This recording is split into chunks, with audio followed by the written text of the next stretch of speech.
哇哦，这个胸部居然是有内购的。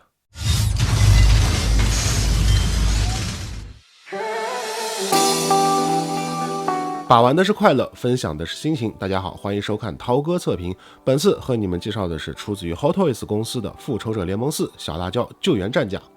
救援战甲在电影中的表现呢，还是相当抢眼的，很好的体现了巾帼不让须眉这句话。而且呢，在电影中，他和马克85之间最佳 CP 档的这个并肩作战的场景啊，也是让我印象非常深刻。所以说，如果之前你预定了 Hot Toys 的马克85的话，那么相信呢，这款小辣椒救援战甲你应该也是不容错过的。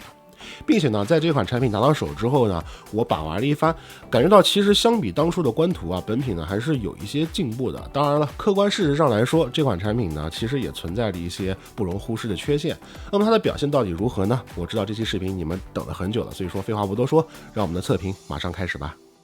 顺带一提，本次我们会在 B 站动态里抽奖送出视频同款的 HT 合金小辣椒救援战甲一盒，大家喜欢视频的话，记得多多3连点赞和留言支持一下。稍后呢，我们会发布相关的抽奖动态，到时候去转发就可以啦。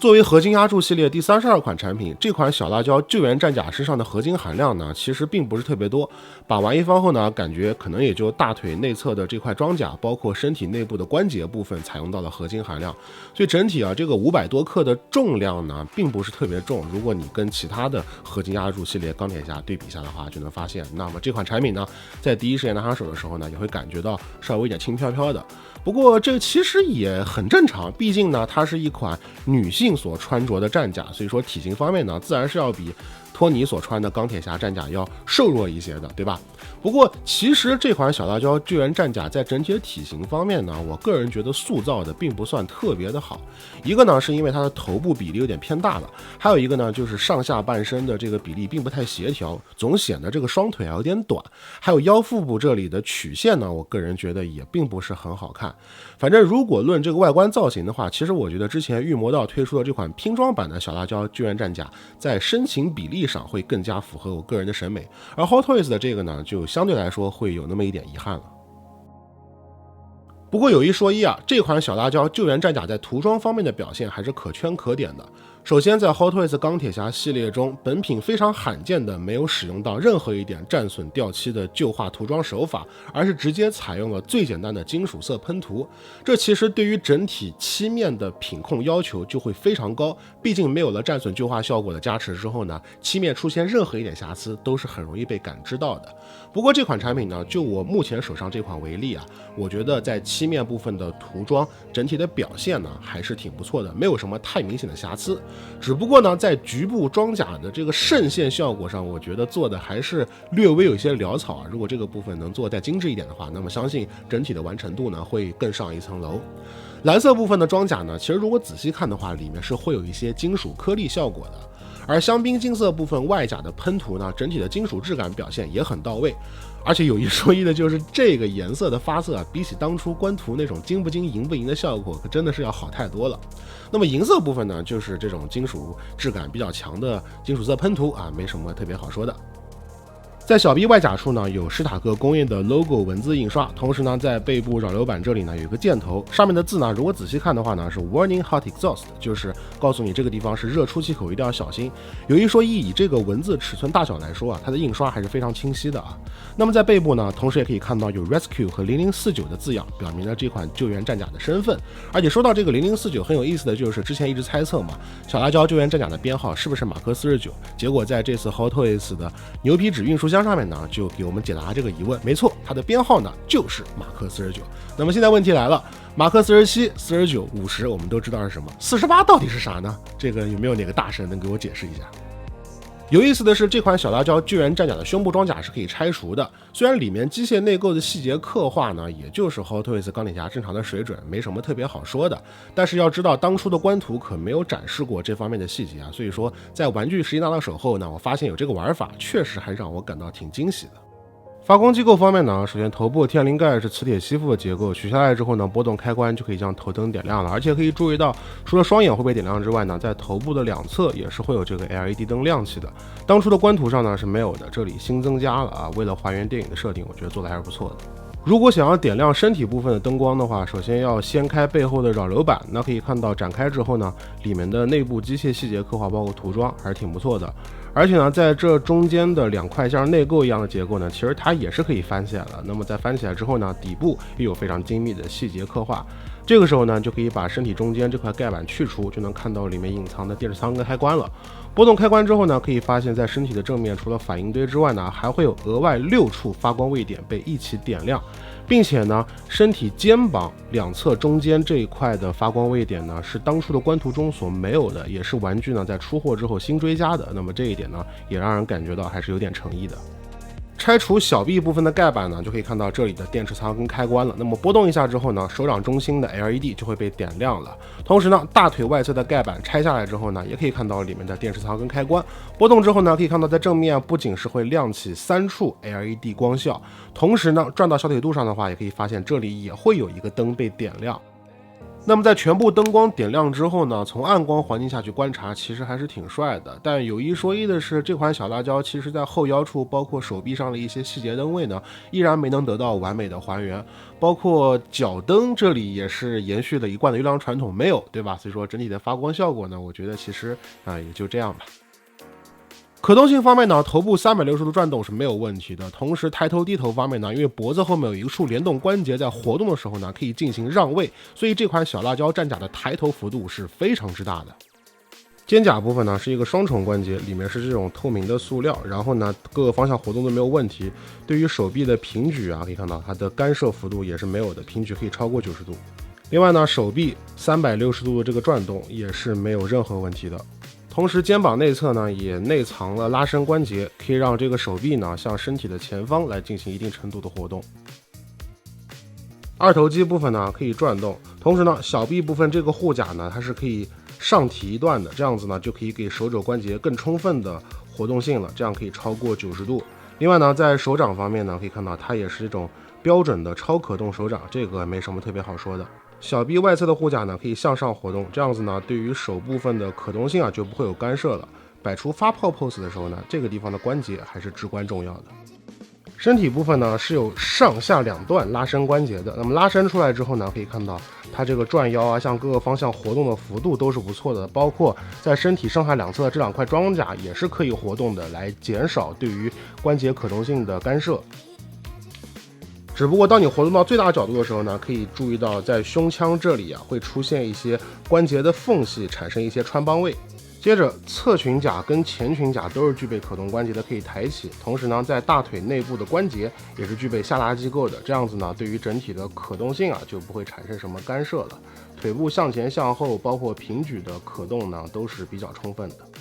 大腿的根部呢也是有这个平转关节的，而且可以注意到，因为它的发光位点是坐在里面，而并不是外面，所以说在外面大腿转到一些极限角度的时候呢，这个 LED 的灯效从外侧就不太容易被看到了。膝盖部分呢是双重关节，弯曲的幅度大于90度，而且这个齿轮机构掰起来的时候的这个咔咔的手感也是非常好的。而且可以注意到前面这个金色的护甲里面是有一个弹簧机构的，所以说在你屈膝的时候呢，它是会有一点点联动的效果存在的。最后脚掌方面呢，后面包括前面这个护甲都是可动的，同时呢这个脚掌还有这个向下拉伸的关节，所以说向前包括脚尖的独立可动关节，向后呢活动性都是很充分的。而脚掌的左右接地呢，这个幅度也还可以，足以满足日常把玩的需求。总体来看，这款小辣椒救援战甲的可动还是不错的，关节的数量比较充分，而且关节的可动幅度呢也都可以令人满意，所以摆出一个标准的砸地 pose 呢也是没有任何问题的。下面我们来看一下本品的配件组成部分内容附属物方面其实并不算很丰富造型替换手呢，这次只给了3对，分别是普通的握拳手、发炮的手型以及5指全可动的可动手型。那么替换起来呢，也没有什么特别值得一提的大概就是这个样子。然后在这款产品里面呢，还附属了小辣椒的真人头盔头雕替换件，在头顶上呢是可以吸附上额外附属的金色面罩，来再现出头盔开启时的状态的。同时呢，这个面罩如果你想完全扣回在这个头盔头雕上呢，也是没有任何问题的。那么这个状态下呢，其实除了不能发光之外，从外形上来看呢，就跟普通的头雕是没有任何区别的了。那么替换起来呢也比较简单，就是最普通的球关节插拔，这个呢就没什么特别好说的。那么在这个状态下呢，我们拿出之前钢铁侠3版本的小辣椒进行一个对比，可以发现虽然穿了高跟鞋啊，但是救援战甲呢在绝对的身高上还是要比之前的高出了一个头，所以说托尼造的战甲在身高的增高方面啊，绝对是一级棒的啊。那么二者最大的看点呢，就是他们头雕部分的对比了。其实仔细比较一下的话，就能发现二者在面雕部分的相似程度还是非常之高的啊。但是呢，也不能算是100%沿用吧。毕竟呢，在额头部分，这次救援战甲版呢是新规造型，因为它是胶发而不是一个直发嘛，对吧？并且呢，在眼睛和皮肤部分的质感涂装方面呢，其实也是要比之前的版本要好上一些的。毕竟过了这么久 ，Hot Toys 的涂装技术呢也是有所更新迭代的。那么相信各位最为关心的就是钢铁侠3版本的小辣椒头雕能不能替换到这次的救援战甲身上呢？其实你可以发现他们的球形关节勉强是可以通用的，但是换上去之后呢，因为脖子部分厂商并没有给出一个专属的替换零件，所以装上去之后呢会非常非常的奇怪。我觉得 Hot Toys 这里呢，哪怕不给我们一个完整的这种真人头雕，你给一个专属的脖子替换件，能够跟之前产品共用，其实也不会增加多少成本，对吧？而且这样子的话呢，也可以完美的还原出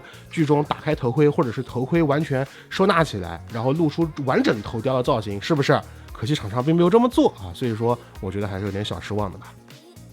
那配件中的一大看点呢，就是背后的无人机组件了。这次是采用替换零件的方式进行再现的，中间呢是通过一个透明零件进行连接的。可以看到这个无人机组件表面的分色涂装还有造型啊，都做的还是挺不错的啊。渗线呢也比较细致，只不过中间这些蓝色的圆形小点呢，电影中是能发光的，但是在玩具上呢，它既没有采用透明零件，也没有采用荧光涂料，只是简单的蓝色实色涂装，所以整体的质感呢，我觉得会打了一定折扣。同时呢，这个无人机组件它中间是有这种透明零件的转轴的，所以说可以一定程度的调节角度，但毕竟是透明件嘛，所以把玩起来呢还是要多小心一点。要把无人机组件安装到背后呢，总共分3步。第一步呢是掀开背部的扰流板零件，第二步呢就是将原来的电池舱盖零件换成这个带孔洞的版本，第三步呢就是按照对应的孔洞把无人机组件的透明连接桩啊给它插到背后，这样子就全部组装完成了。因为在原作中呢，无人机组件是悬浮在空中的这种样式嘛，所以说玩具上呢采用了透明的连接桩，我觉得这个效果呢也还算可以吧。为了还原出电影中无人机组件聚集在小辣椒手上向前放出光束这样子一个场景呢，本品还特别附带了一个专属的光束特效件，整体是采用淡蓝色的透明零件制成的，在表面呢还有金属色的喷涂来增强整体的光泽效果。那么这个特效呢，我觉得其实做的还是挺不错的哈。那么在特效两边呢，可以看到这个专用的插槽，所以说你就可以把这个无人机组件从原本的透明件上拔出来，然后呢和这个特效件呢来进行一个结合。将特效件和本体进行结合之前呢，先要给小辣椒的双手换上开掌造型的替换手，然后在特效件根部这里有一个手掌造型的凹槽，把手掌呢对准凹槽给它卡进去就可以完成了。可以发现只要不是特别用力的去摇晃啊，这个结合的稳固程度呢还是挺好的，基本上不会掉。但我觉得在特效件的下方如果能再多给一个透明的支柱零件的话，那么相信对于整体长期摆放 pose 的稳定性啊，应该会有一个更好的加成啊。话说这个特效件呢确实做的挺不错的，但是呢在电影中无人机组件背在背后的时候呢，小辣椒还可以再射出2道光束，但是那个特效呢在这款产品里面就没能附属，所以严格意义上如果你想用这款小辣椒和马克85摆出夫妻组合技的话呢，是没有办法进行一个完美的还原的。另外还有一点，救援战甲在电影中背部扰流板展开的时候，其实这里还会伸出几个推进器的组件，但是 HT 呢却并没有给替换件来再现出这部分的结构，所以在绝对的还原度上，本品确实是差了点意思。最后地台啊，这还有什么好说的吗？ Hot Toys 祖传6边形制式地台，还有一个可动射性软管啊，我们就不多提了。总之，对于这款 Hot Toys 小辣椒救援战甲而言，我觉得产品本身的素质呢，确实存在一些缺点。但你要知道的是，很多时候一款产品香不香啊，本身素质很重要，但它的价格呢也很关键。如果以官方定价来看，这款产品各方面的表现只能说一般。但目前因为你懂得的原因啊，二级市场1000多的现货价格对于一款合金压铸啊，虽然合金不多，带真人头和特效件的钢铁侠类型产品来说还是很合适的。更何况呢，小辣椒救援战甲在电影中的表现挺出彩的，而且又能和马克85搭配把玩，同时本身呢也隶属于电影系钢铁侠战甲的正统编号之中。所以综上所述，我觉得如果你喜欢这款产品，而且之前又没有预定的话，是真的可以考虑找一个价格合适的现货入手收藏的。那么以上呢就是本期视频的全部内容了，喜欢视频请多多1键30支持一波，同时也不要忘了关注和订阅我们的视频频道。那么我们下期再见，拜拜。